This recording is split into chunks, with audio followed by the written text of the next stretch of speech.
بسم اللہ الرحمن الرحیم۔ السلام علیکم، میں منیر شاکر۔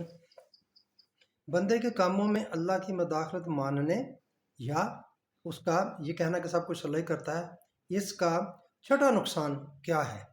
کام کرنے کے تقاضے اور لوازمات پورے کرنے میں سستی اور کوتاہی شامل ہو جائے گی۔ جب ہم کوئی بھی کام کرنے لگیں گے تو اس کے ہر کام کے کچھ تقاضے ہیں، لوازمات ہیں، ان کو پورا کریں۔ ان کو پورا کرنے سے وہ کام پورا ہوگا۔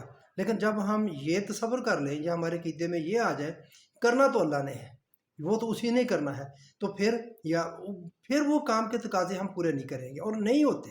اور ایسا اکثر ہی ہوتا ہے، جب وہ کام نہیں ہوتا تو ہم پھر وہ آگے بیان کروں گا، تو وہ ان کے تقاضے وہ پورے کرنے ضروری ہو جاتے ہیں، پورے کرنے ضروری ہیں۔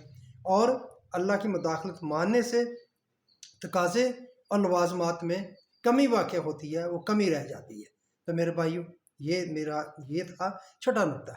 تو آپ کو پسند آئے تو آپ میرے چینل کو سبسکرائب کریں، لائک کریں، شیئر کیا کریں، کمنٹس کیا کریں پلیز۔ اس کو جو بھی کوئی بندہ دیکھتا ہے تو پلیز اس کو کمنٹس کیا کریں، اچھا لگا، برا لگا، یا اس کو میں مزید کیسے بہتر کر سکتا ہوں۔ تو اس میں یہ بھی فائدہ ہے، آپ کا پیغام آگے پھیل رہا ہے، اور اس میں میرا ذاتی فائدہ بھی ہے۔ مہربانی آپ کی، شکریہ۔